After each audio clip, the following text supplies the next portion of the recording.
Okay, so let's begin here with the test. Now, I'm sure there's some people that aren't quite as thrilled as they might normally be, but we'll improve on that as the year progresses. It's a step up from grade 11. It's going to take some work, right? Let's jump right in here. So, first one, true or false? An object dropped from a window falls to the ground. The position time graph representing the object height would be a straight line. So we're representing height here, or displacement, or position, right? And it's dropped from a window falling to the ground. So it would be a straight line. Now, because it's position time, this object should be doing what? Something drops, the velocity is going to do what? Increase, right? So the position time graph has to be curved. In fact, it should look like that, should it not? Right? It has to be speeding up. It has to be curved. So that is false. An object is thrown vertically upward at the top of its flight. Both the object's velocity and acceleration are momentarily zero. At the very top, right there. Well, we know for sure the velocity is zero, but the acceleration remains minus 9.8, doesn't it? Right? Gravity doesn't turn off just because objects are at the peak. Gravity will be turned off all the time. It's floating around all over the place. Number 3, the term uniform motion means c, velocity is constant. There were a few people that put speed, but uniform motion, both the speed and the direction must be constant. So the correct answer is C there. Slope of a position time graph always represents, again the answer is C, velocity. Slope of velocity time graph always represents D, acceleration. Not change in acceleration, but just acceleration. 6, balls thrown vertically upward into the air, which the following acceleration time graph represents the same motion. It's kind of basically asking the same question as number 2, just in a different fashion. The acceleration time graph would be the same. Now, not one person, I was kind of surprised because when I looked at it, I thought, well, none of these are right. Because I expected it to be down there at minus 9.8, but the closest one to that would be D.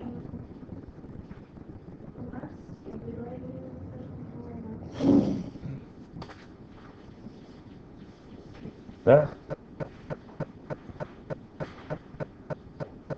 That's the lawyer in me always points to the top where it says indicate the best answer, the best completes it. Number 7. Cars driving along a uniform highway. It's basically a little word problem. It's just VF equals VI plus AT. And the correct answer, I think I got 19.9. Yes, I had to check this one. This is another one of those ones that it's kind of... Yeah, that's what I got. I wrote mine right down here. And if you had written down no answer and written down 19.94, I would have given it to you. I think the vast majority of people say, oh yeah, well, it's got to be B. That's the closest one, right? I don't know why. I can't explain that, why that's out like that. I have to do some diving into my question programming. Yeah. I still have to do that sig fig thing. Okay, now on the next one here, I was a little disappointed in number 8, you guys. I thought we would have done better on this one. It's all about you, Peyton. Plane must fly to a destination located due north from its departure point. So that is my resultant. A gentle wind is blowing from the southwest. From the southwest means pointing towards the northeast. So the wind is there. So which direction do you have to head? That way, which is B, northwest.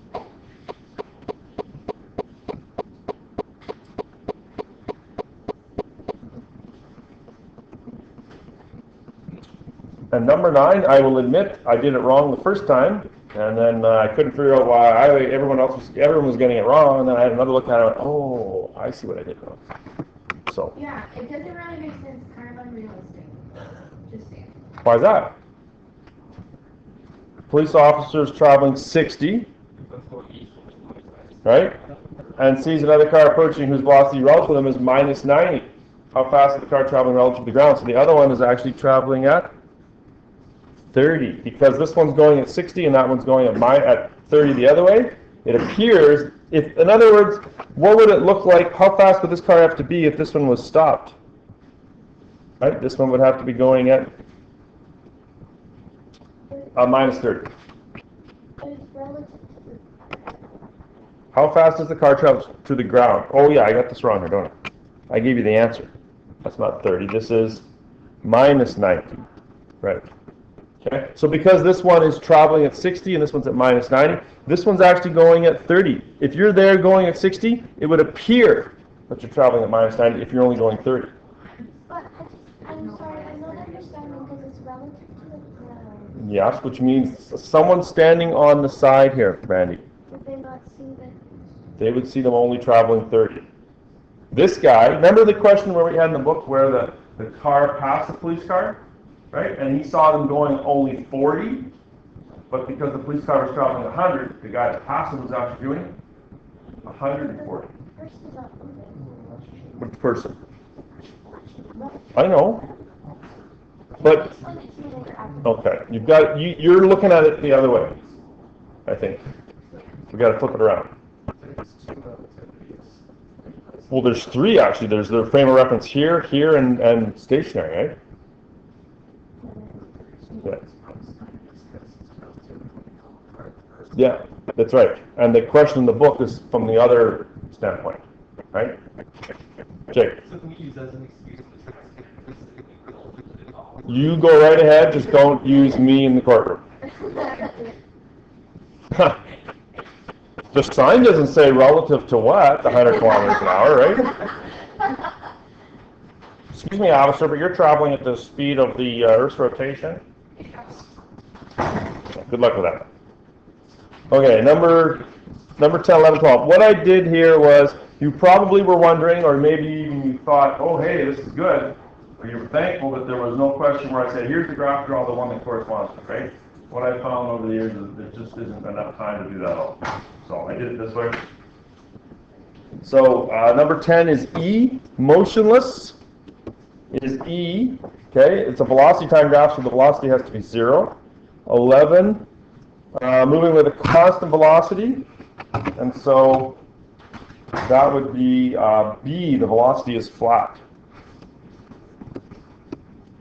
12, sorry, the object travels the greatest distance. Now, distance here is represented by area. I didn't ask you, and nor are there numbers there, but I think most reasonable people would see that which one has the greatest area below the graph. C. C has the greatest area. The object is experiencing non-uniform acceleration during the segment. Non-uniform acceleration of a velocity time graph, which would mean the slope would have to be changing. Where is the slope changing? In A. And the last one has to be D. The object is traveling north but accelerating south. Traveling north because the velocity is positive, but because the slope is negative, it's accelerating south. So that answer is G.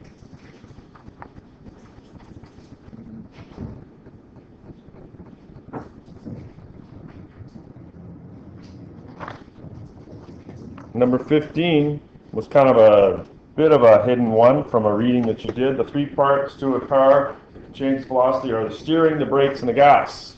Right? Velocity again is velocity, or velocity is velocity. Velocity is speed plus direction. So the steering changes the direction, and the brakes and the gas will change the actual speed. Let's jump right into the word problems. I think for the most part 16 was pretty good. Do I need to do 16?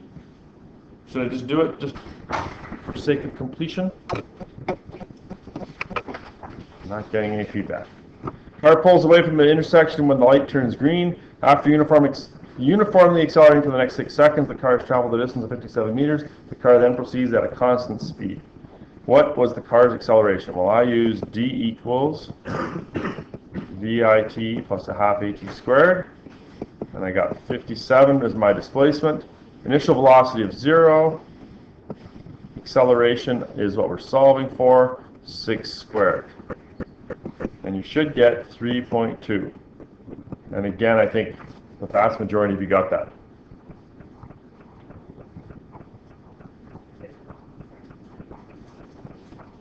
In B, how fast was it traveling when it finished accelerating? So VF equals VI plus AT. Initial velocity 0. Use that acceleration, 3.2.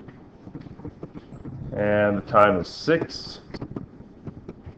19.2 meters per second.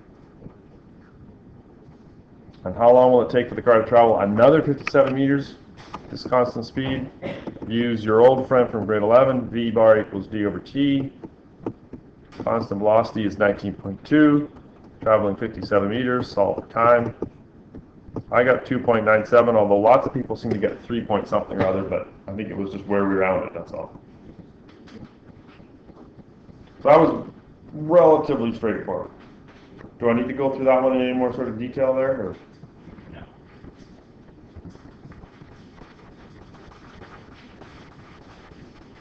17, on the other hand, was a little more challenging, wasn't it?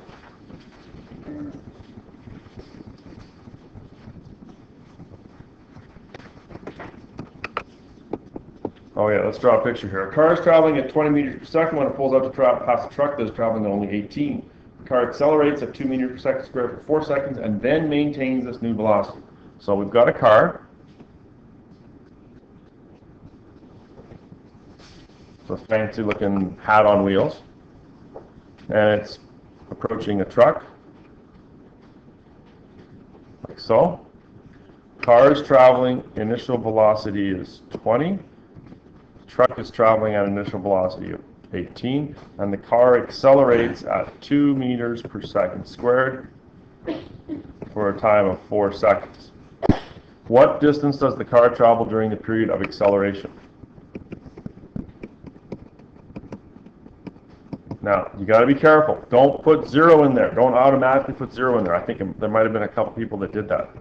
20 times 4 plus 1/2 the acceleration of 2 times 4 squared, and you get 96. Lots of people got that right. There was the odd 1 or 2 people that had 0 in here, which caused you grief. And B is relatively straightforward as well. What was the car's speed at the end of the period of acceleration?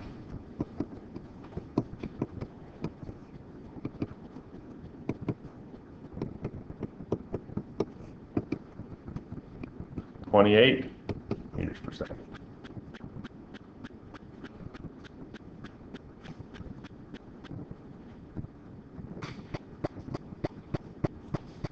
Okay, C is where it gets a little more challenging, right? If the car was originally 8 meters behind the truck, so this distance here is 8 meters, when it pulled out to pass, how far in front of the truck is the car 10 seconds later? Remember that of that 10 seconds, 4 is accelerating, 6 is constant speed. Okay, you need to pull that out of there.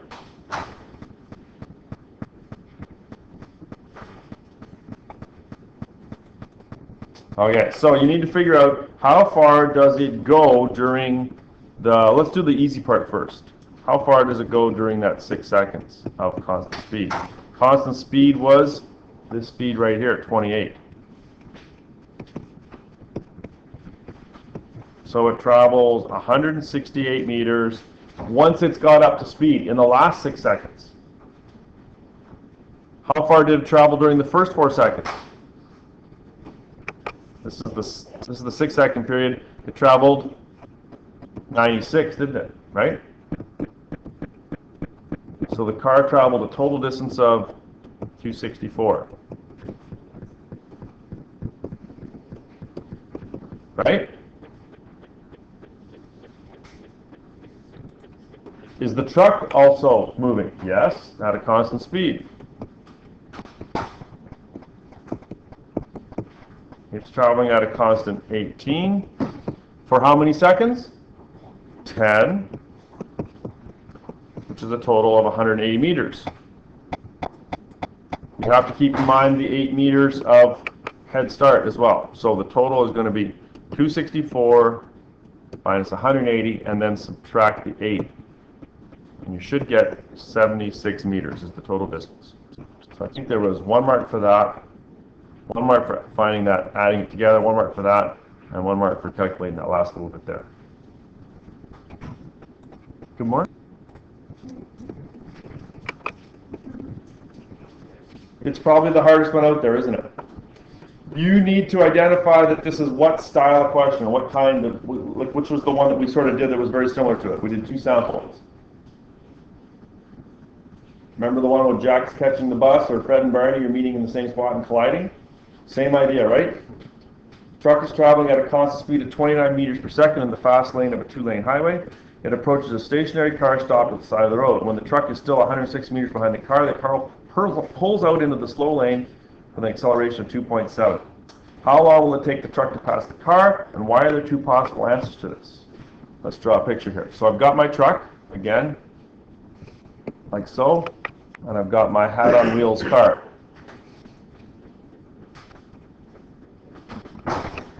What's the truck speed? 29, thank you, Peyton. What's the car's speed initially? 0, right? He stopped at the side of the road. The truck is going to pass the car as the car is getting up to speed. The distance between them is 106, right? The question is, how long will it take the truck to pass the car? When does that happen? When the truck and car's position are the same. Okay, so very similar to Jack catching the bus. So position truck is 0. Position car is 106. Okay, pretty much the same setup as Jack catching the bus. The position of the truck is 0, but the position of the truck is now that 0 plus its displacement, right? So 0 plus velocity multiplied by time. He's traveling at a constant 29. We do not know the time. That's the question. Position truck is equal to 29t. I was looking for that for 1 mark. Position car is going to be 106 plus its displacement. But because the car is accelerating, that's going to be VIT plus 1/2 AT squared. Initial velocity is 0, thankfully, plus 1/2 its acceleration of 2.7 t squared. We don't know the time. Let's simplify that. 1/2 of 2.7 is 1.35 t squared plus 106 is position car. There was the second mark for that logic. If Jack's going to catch the bus, Jack and the bus have to be in the same spot. If the car's going to catch, the truck's going to catch the car, they have to be in the same spot. So in other words, we set them equal to each other. And you should end up with a quadratic equation.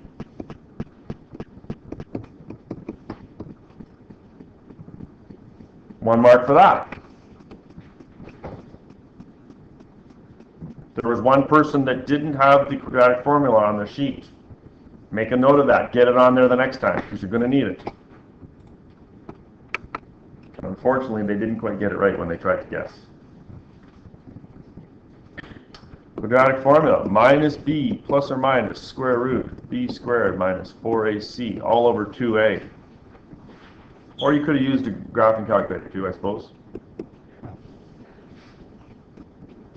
You guys are all pre-calc people though, so. 29 plus or minus square root 29 squared minus 4 times a times c all over 2 times a 1.35. And unfortunately, you get 2 positive answers, don't you? Does anyone, I got 17.5 or 4.85. Yeah, a couple people got 16 point something 9 or something other, but I gave you that. I'm not sure where the rounding, I don't know, I couldn't find a rounding error. I made a whole bunch of math mistakes. I did not make a mistake. There are 2 positive answers here. The car and the truck.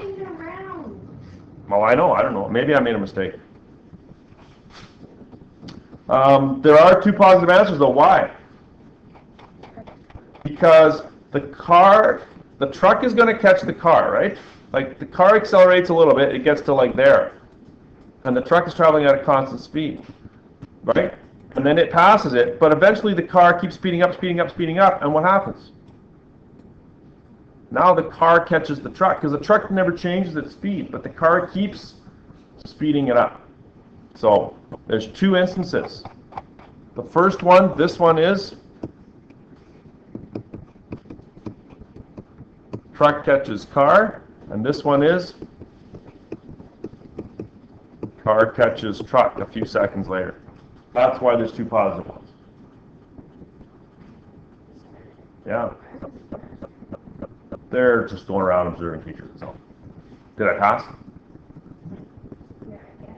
Thanks. Why should we choose the newest teacher in school? Well, one of them. How far will the car have traveled when the truck passes it? Now, I actually gave you, if you read carefully B and C, I actually gave you the answer to part A. Because I told you in B that the truck passes the car, and then I told you in C that the car catches the truck. So I gave you a little bit of a hint there. I don't know if that helped anyone or not. So how far will the car have traveled when the truck passes it? The car, T equals BIT plus 1/2 AT squared. 0 plus 1/2 acceleration, 2.7, time, 4.85. You had to pick the right time there. I got it. 31.8 meters. You might have got something a little bit off depending on rounding, I suppose, depending on what time you got here. Same logic though. And then, if the car were to maintain this acceleration, how fast would it be traveling when it overtakes the truck? When it overtakes the truck, that's at 17.5 seconds. How fast is it going to be going? If the car kept the pedal to the metal, initial velocity was 0, acceleration of 2.7, time 17.5. I get 47.25 meters per second, and if you want to figure out what that is, it's like 170 kilometers an hour. The car should not maintain that acceleration, especially if there's a police car traveling in the opposite direction. Is that a hard one? Yeah, it's pretty challenging. What's different about it from the ones that I gave you? It's not Fred and Marty meeting each other. It's more like Jack catching the bus, right? But in this case here, you remember Jack didn't catch the bus, right? This one here, he does catch it, and that's why you get those two positive ones there. So it's a little bit of an extension, but you certainly should have been able to solve it to there. A little bit of logic should get you through B and C.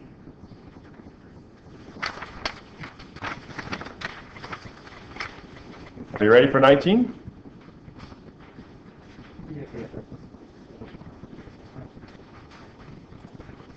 It wouldn't be a bad idea just to jot on your little error analysis sheet as well, just sort of what mistakes you made, right? Little notes to yourself, not to make in the future. What mistakes did you make in number 19? What were the common mistakes there? Actually, you know what? I remember what the common mistake was getting that west 30 south right. People wanted to go south 30 west for some reason. Okay, you got to be able to read those. So the first one here is 270 at north 15 east. So it's like north 15 east px dy 270.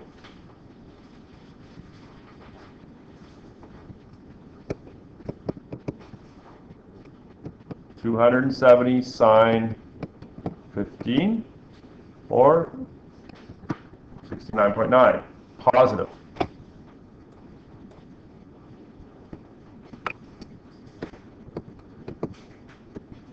(270) cos 15. 260.8.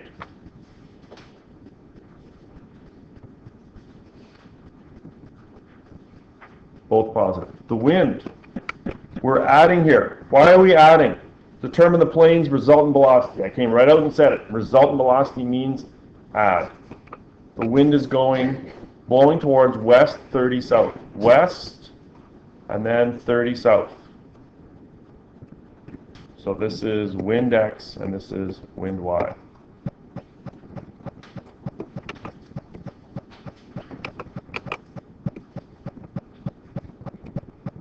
Wind X is equal to 40 cos 30, or now it's negative to the left, minus 34.6.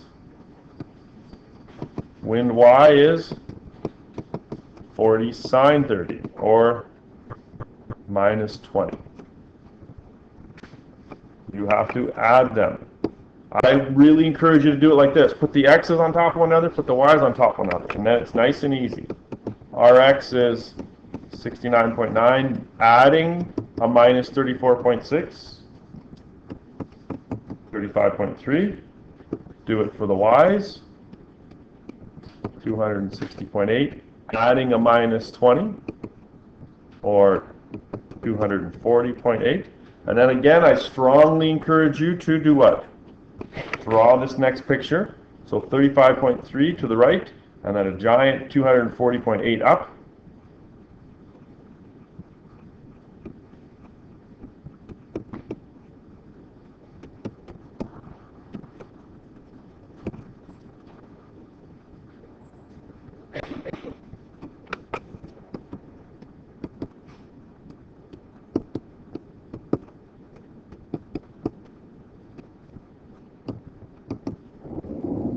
I got 243.4 kilometers per hour, and you have to have that angle there.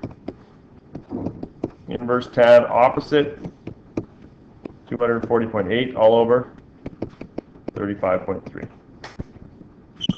East 82 north. This one was actually done pretty well. I'd say about 75 to 80% of you got it right, I think, just based on memory. So there's one mark for the components here, one mark for that one mark for adding them correctly together, one mark for finding the resultant there, and one mark for the angle.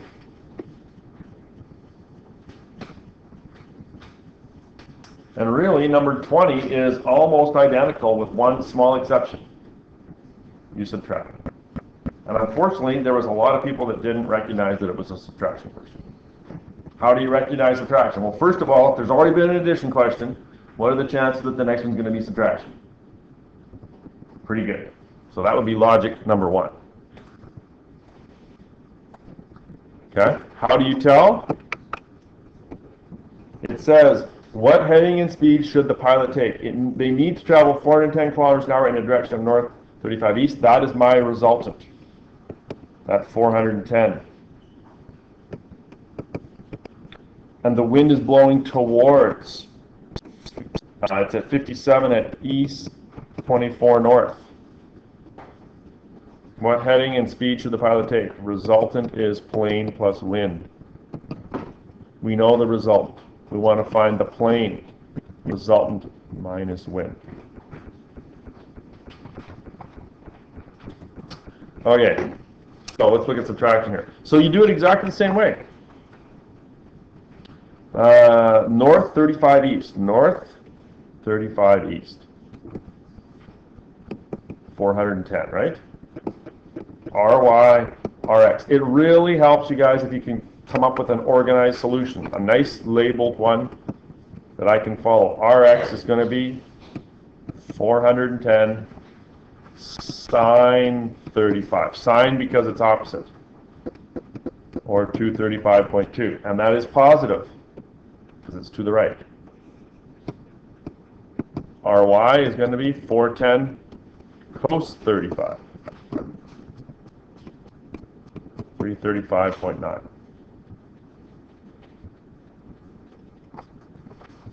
Let's look at the wind. Now, should you flip the wind here? Do you need to do that? It's just vector subtraction. All you're going to do is subtract. Do not flip the wind. The wind is towards east 24 north. East 24 north. Lots of people, for some reason, got that one wrong. The direction there. Okay, if you need help trying to figure that stuff out, let me know. Wind X. X is adjacent, so it's going to be 57. 57 cos 24, or 52.1 to the right, so it's positive. And the wind y is going to be 57 sine 24,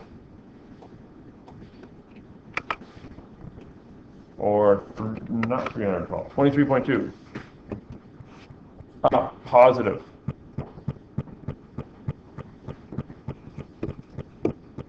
Plane x is rx minus wind x. Show me subtraction. If I see subtraction, I put a little check mark. 235.2 minus 52.1. 183.1. Py is 335.9 minus 23.2. Show me subtraction. 312.7.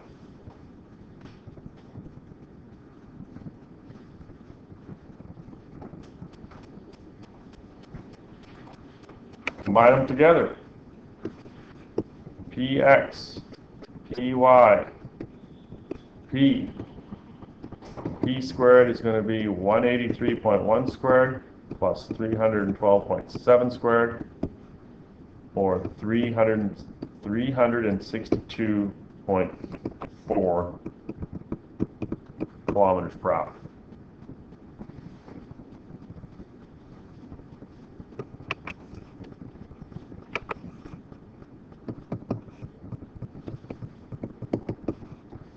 Theta equals 312.1 all over 183.1. I get 60. East, 60 north. All right, well, staple that sheet to the front. Has the stapler made its way around? Make some notes on there. Give yourself some idea of what you need to do next time to make sure you get those right.